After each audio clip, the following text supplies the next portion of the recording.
Hello students, welcome back.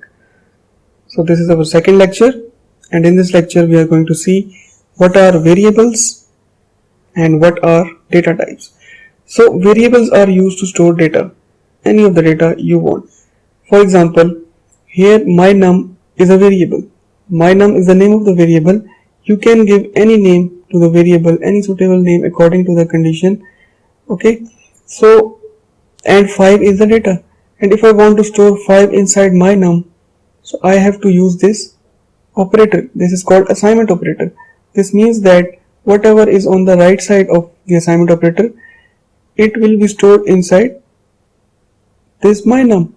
Okay, so this my num is a variable. It is capable of storing data. Okay, now in real worlds we have different type of data. For example, here this is a whole number, these are decimal, this is a single character, these are true and false boolean type data, and this is a complete word. Okay, so in order to store these different type of data, we need to define different type of data types. For example, if you want to store integer, that is a whole number, so you will always define int type. Okay, now if you want to store a decimal inside int, it will give you an error. It cannot store this. Okay, so in order to store a decimal number, you will define this float. Data type you will always define before the variable. Just before the variable you will write int. See, this int is a data type, float is a data type, and my num is a variable, my float num is a variable. So this float and double, they are capable of storing decimals. There is a difference between them. We will see what is the difference. Okay, then this character and string, they are used to store characters.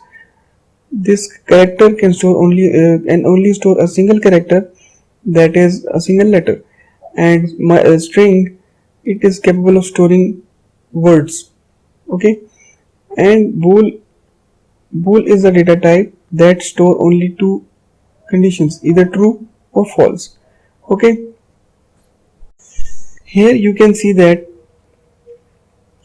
int, the size of int is 4 bytes. Okay, 1 byte is equals to 8 bits, and float and double, 4 byte and 8 bytes respectively. So if you have a larger number with larger decimal values, you will use double, and character is of 1 byte and boolean is of also 1 byte. I hope that now you have understand what are data types and what are variables. Okay, now let's practically demonstrate how to store data inside a variable. There are two ways of it. First of all, you will write int. For example, I am storing an integer value. First of all, you will write int, then for example num1, I am giving the name of the variable as num1. So either you can define in the initial stages at the beginning that what value will be stored inside your variable. For example, if you see out here, see out num1, so on the console screen you can see this 5 will be stored in the num1, and end line means just end this line after 5. Okay,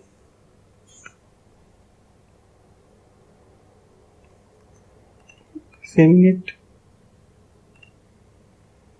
So you can see here, initially we have initialized a variable num1 and we have stored 5 inside the num1, and here we have written cout num1, and this end line means just after 5 end the line. Okay, so and the other way of storing a data inside a variable is that you can take an input from the user.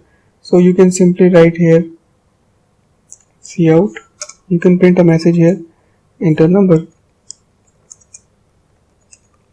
Okay, so after this message you will write here cin, and num2, let's say num2. So num2 is a variable. No, okay, num1. Okay, and from here I'm just finishing the value. Okay, so now what will happen, this cin means console input, and these are called extraction operators. These are always used when you want to take some input from the user. Okay, now let's run this program. And then after that you will write here cout num1. So whatever the value user will give, it will be printed on the screen. And line. Okay. So now you can see here, because of this cout enter number, this command is printed here. Cin num1, because of this command, this cursor is blinking and it is asking for a input. So now let me give here 4, 5, 6. So, and I have cout num1, so num1 is 4, 5, 6. Okay. So if I want to store a decimal value, so I cannot store here. Let me show you, it will give you an error. For example, 3.4. You can see that it is not giving 3.4. So in order to do that, you have to use float here. Okay. So float. Now I can store a whole number as well as a decimal number. Okay, you can see this. Now in order to store a character, simply you will write here char. Okay. So now by pressing F9, if I give y, it will give you y. If I give any input, it will be displayed here as it is. Okay. So now one more thing to show you, that if I am character is used for single letter. Okay.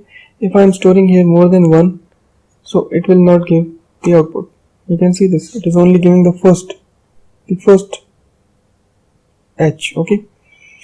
So now if I want to store a complete word, then I will use here string. Okay, pressing F9.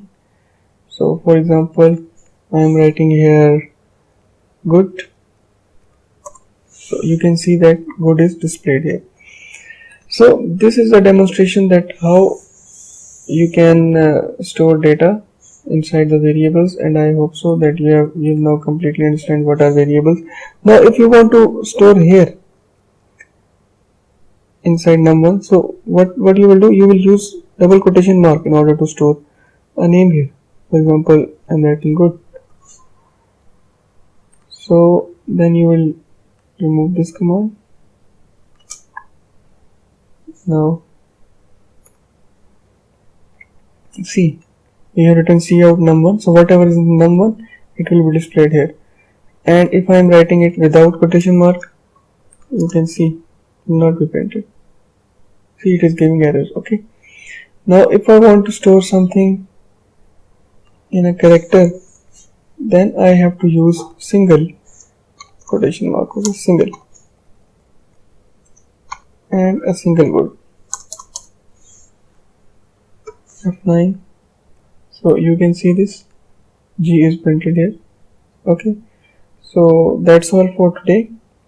Stay tuned for the next lecture.